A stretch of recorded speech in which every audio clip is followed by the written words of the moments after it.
Hi, and welcome back to the Food Fund, where we explore all things related to investing in food and beverage stocks. If you are new here, our goal is to help you put your money where your mouth is and invest in great companies. If you love food and love stocks, you will definitely love this channel. In this video we will be doing an analysis of Tyson and seeing if it would be a great addition to the Food Fund. Be sure to watch through the end of the video where I share my final thoughts on that. Also a big thanks to Dslek1959 who is an awesome subscriber and suggested this analysis. Now, let's go ahead and jump right in.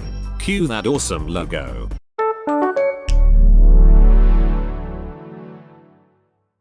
Let's start with some background info on Tyson.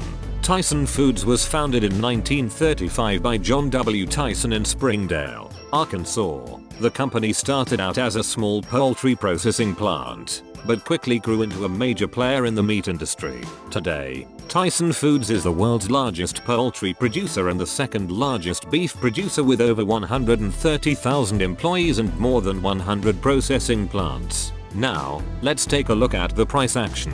Starting with the 1-year chart, we see that Tyson had a CAGR of about -38%. Zooming out to the 5-year chart, we see that Tyson had a CAGR of -2%. The share price is essentially flat from 5 years ago. This does not make investors happy. Now, let's take a look at the fundamentals. Gross margin is 7%. This is somewhat expected for a company like this. Revenue has compounded at around 6% over the past 5 years and has reached nearly $53.3 billion most recently. Good revenue growth and decent gross margins for this company. Looking at free cash flow, we see a -6% CAGR in cash from operations over the last 5 years, while capex has increased at a CAGR of 13%. This results in free cash flow decreasing at an astonishing -44% CAGR.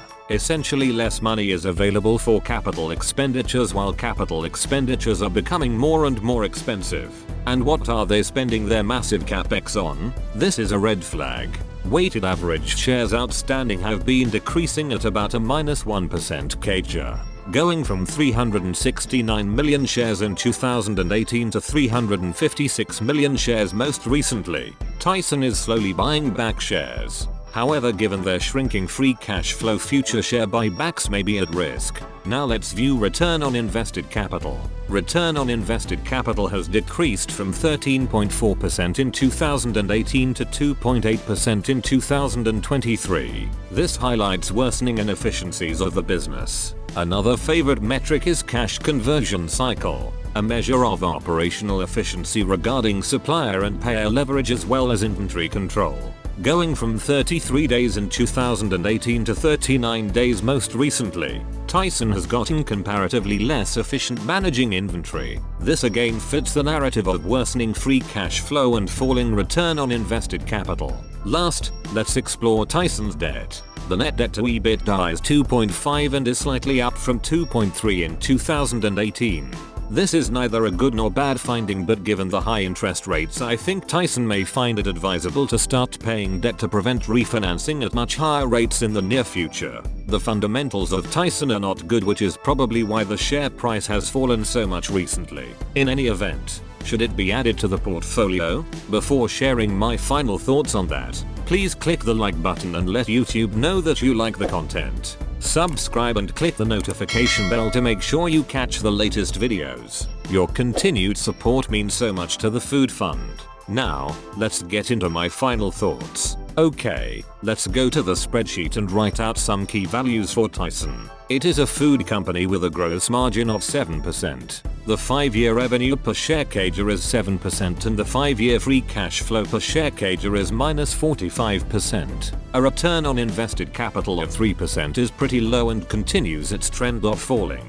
Next, the cash conversion cycle of 39 days means that it takes Tyson over 1 month to get paid from their products after paying their suppliers. This is the opposite of what we want to see and indicates poor efficiency and operating leverage. Concerning debt, a net debt to EBITDA of 2.5 means that Tyson could pay off all of their debts with about 2.5 years of earnings. So from a fundamental standpoint, Tyson is bad. Now let's switch our attention over to valuation. Tyson is overvalued relative to the S&P 500 with a ratio of 2.2. The price to earnings growth, or PEG ratio, is 7.5, which means that Tyson is overvalued compared to its projected earnings growth. Tyson has long been a key player in the meat industry, but as an investment it appears to have been a poor place to put your hard-earned money.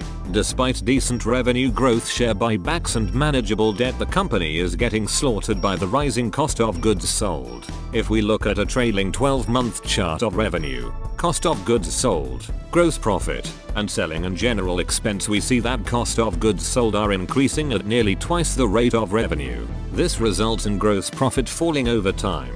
Interestingly, selling and general expenses are pretty flat over time, which means if Tyson can get its cost of goods sold under control, the company would probably do really well. Put another way, inflation has wreaked havoc on the company's cost structure.